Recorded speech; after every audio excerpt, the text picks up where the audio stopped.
Good morning, I hope you're having a wonderful day. It is 9:30 and as you can probably tell, I am not actually dressed already. I thought that this morning I would do like a little get ready with me thing, so I've just got out the shower and I just chucked my dressing gown back on.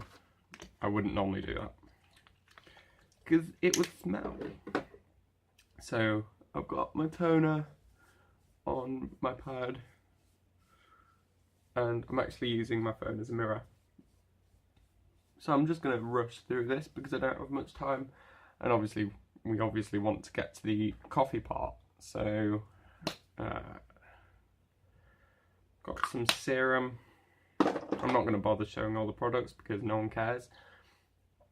I say no one cares. There is a weird fascination. I don't know if anyone else does this, but obviously Get Ready With Me's are quite popular. And it's a weird thing that something so personal is actually so popular.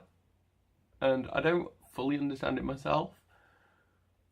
But I'm like that as well because I watch quite a few people do their Get Ready With Me's. Not all of them men. It's weird. I watch girls who do makeup tutorials and stuff. It's a weird fascination. I don't sit there obsessively over it, but some people who I'm subscribed to, if they do it, I watch every one of their videos, so I'm gonna watch that as well. So as you might be able to tell, I put a lot of effort in. I've got a lot of stuff. Ignore my chest. I'm very thin. It's very bony. Ignore it. I'm not too self-conscious about it.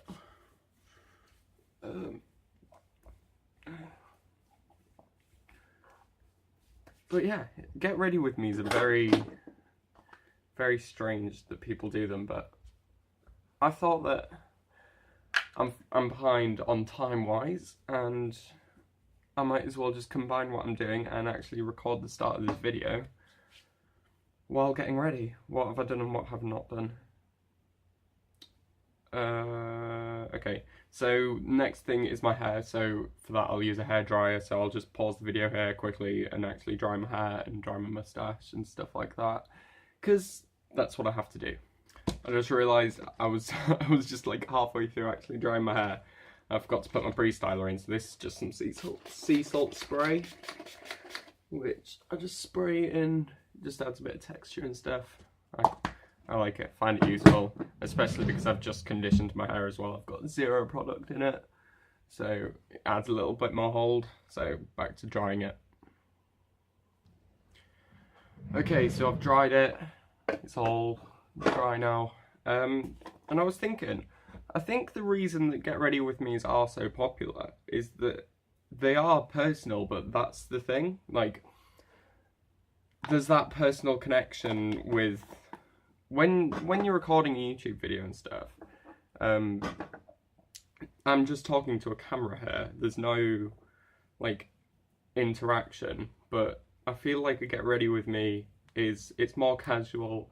It's normally less edited, so there is that personal connection between the person recording the video, the subject, and the audience. So I wonder if that's it, and the audience can connect with that. But on top of that as well, when you get more knowledgeable in stuff like skincare and haircare and all that stuff, you like talking about it, and you like talking, hearing people talk about it. Me especially. I was saying this to someone the other day. For some reason, and I don't fully understand it, but I really like listening to people talk about stuff they're knowledgeable with. Not even when I don't completely fully understand it, which is why I listen to a lot of TED Talks.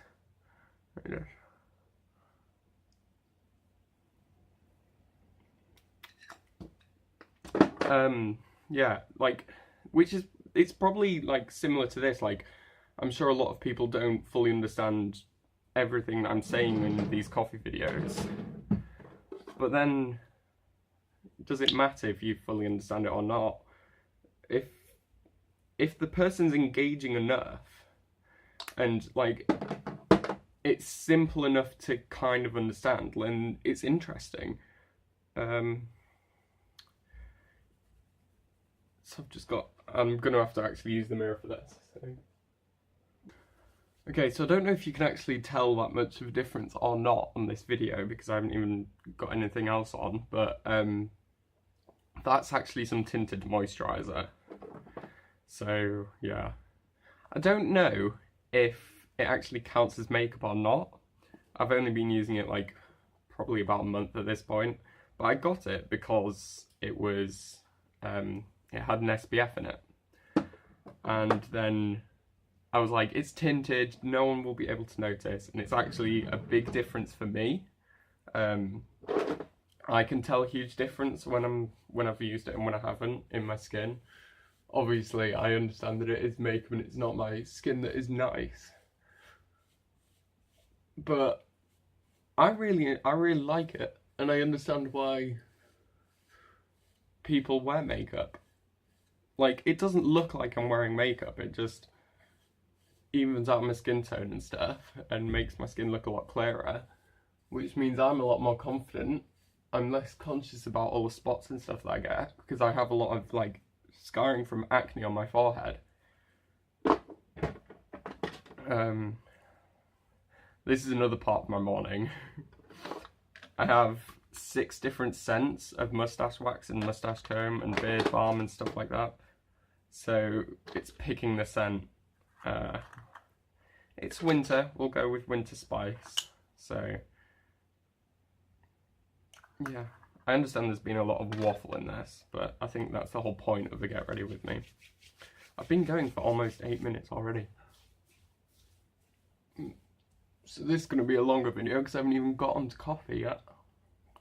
And I'm rushing through all this as well. Like, I would normally spend a lot more time getting ready because I hate rushing.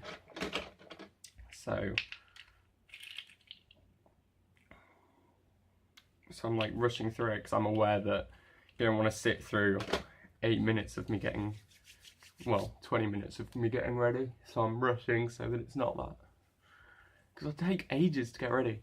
For this formal that I had, I started getting ready at 4 when pre's were at 6. So obviously I had to shower and everything, but that gives you a little bit of an idea of how long I actually spent getting ready.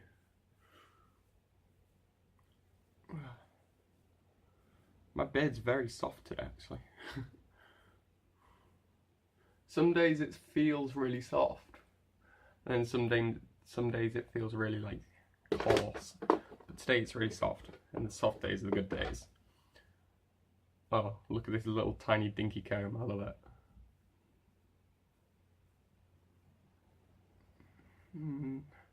Obviously I'm aware that I've been just looking at the screen pretty much this entire time.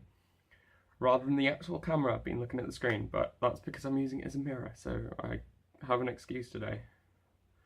That was a bit too much. Yeah. Winter spice. I can't believe it's been a week of December already. That's insane. I don't actually have any lectures today, so I just want to open my fingers. Don't actually have any lectures today. I have work to do, but it means that I can just take my own pace. I've got work to catch up on, and I've got this video to edit and upload and everything, but I'm really getting really quite effective with editing now and getting back into it. There we go, that should be good. Let me just check it in the mirror behind me. That is the best my mustache has been in a while, actually. Really clean. So last little bit, which is my obviously guilty little thing, is concealer. So I do have a concealer stick. Deal with it. If you're someone who doesn't think guys should wear makeup, then fuck you. Sorry, I think that, I can't remember whether I decided whether I was going to swear in these videos or not.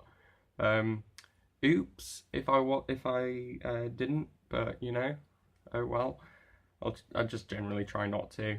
But yeah, like if guys want to wear makeup just to like hide some little imperfections, like go for it. If guys want to wear makeup because they actually enjoy it, go for it. Like do what makes you happy. But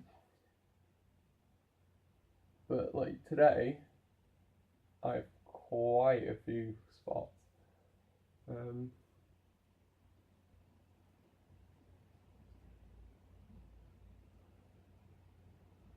Depending on how prominent they are, they sometimes like just don't hide, but like it makes me feel bad for doing it anyway. My hair's not too bad today, but yeah, has been better. Right. And now it's time for me to get dressed, so I don't know what I'm gonna wear, but I'll just have a look in my wardrobe and then boom. I am not a happy bunny. Okay, so here's the story. I recorded the bit where I unboxed the coffee and read all the information out and stuff. I recorded that, went to make the coffee, got back, and the previous clip hadn't recorded any audio. So I re-recorded that little bit and made the coffee, and then tried the coffee, and blah blah blah. And it went really well. I really enjoyed that bit of the video. And then that didn't record any audio either. So I've now switched cameras, and I'm gonna have to do it all again. But I know the coffee now. I've drank half of it. I'm familiar with it. So hopefully I'm a little bit coherent in this. So let's go. It's the Finca La Esperanza, day 7. Hints of peaches and cream, grown by Eliodoro Jesus Filatoro. I can say that now because I've said it 3 times already. Origin Huehuetenango. I can't say that apparently. Guatemala. Varietal is Bourbon, Cachorra, and Pacamara. Okay, so this, as I've recently already discovered, is the same farm as the Villa Ure, which was, can't remember which day it was, but it's the same farm, the same same varietals. So, in theory, they would be quite similar, but they're actually really different. So the Villa Ure was grown by this guy's son. So I'll read this bit out. It says, grown by master.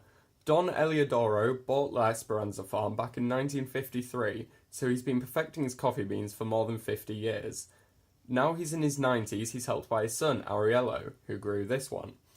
And they're clearly doing something right. Over the last few years, their coffee has become one to watch at the Cup of Excellence competition. And this guy actually won 5th at the 2015 Cup of Excellence competition. So, we've got Villa Ure. I'm looking in my 33 Coffees book to say what this one was like, so we can then compare it against that one. It says I gave it a smoky baked plum nose. So we'll start with the nose. This one was smoky baked plum. This one has an orangey, citrusy nose, like a satsuma or clementine, that kind of thing. I said baked plum and cane sugar at the forefront, settles into a lime acidity. So I have tried this now. It's very peachy, and I mean peach now, and not plum like I did in the Villa Ure video. This is actually peach. And it's really strong as well. It reminds me of the like tinned peaches. It's really sweet. It's like that's really syrupy. The body on this one I gave a medium, whereas this one is definitely a heavy cream body. But it's really good. And I said this one, the Villa Ure, settles into a lime acidity, whereas this one settles into a citric, a really orange acidity. Yeah. You can tell I've said this before, can't you? I said it's very different, it's very nice. This one, very different, very nice. But they're relatively similar coffees with them being from the same farm and stuff. But I'm really impressed by these farmers. I gave this one 5 stars. There's the full page. And I said in the previous recording of this, I'm going to be giving this one 5 stars as well. And I don't give out 5 stars easily in this book. It's really difficult to get 5 stars from me. But these two definitely deserve it. They've really intrigued me, and I would definitely recommend, if you can get a La Finca Esperanza or a Villaure coffee from Pact, both of them are going to be actually fantastic, and they're probably some of my favourite coffees. I'm not really into Guatemalan coffees, but I definitely should be trying some more, especially if they're as quality as these are. It blows me away at how good they are. The sweetness is really rich. It really blows you away, the sweetness of this coffee. The really strong peach and the settles into the orange acidity and the orange sweetness. It's just a perfectly well-rounded coffee. It's really bright. It's a really bright cup of coffee. The colour is what you would expect from an AeroPress. It's not quite V60, so you don't get that really bright redness from a V6, like you would from a V60. AeroPress is a lot more brown, a lot more muddy. Even though it's still quite a clean cup, it's just not as light, it's not as bright. But flavour-wise, it's really vivid. It's a really bright cup. I just can't stop praising it. It's just amazing. So I definitely recommend this. And now this camera is cutting out, so I'm really rushing now. This very good cup of coffee, very nice. If you liked the get ready with me part, let me know. And touched on a few topics during that I kind of want to expand on in the future, like the men wearing makeup thing. So let me know if you'd like to see that and stuff. And yeah, so P.S. Call me Cameron.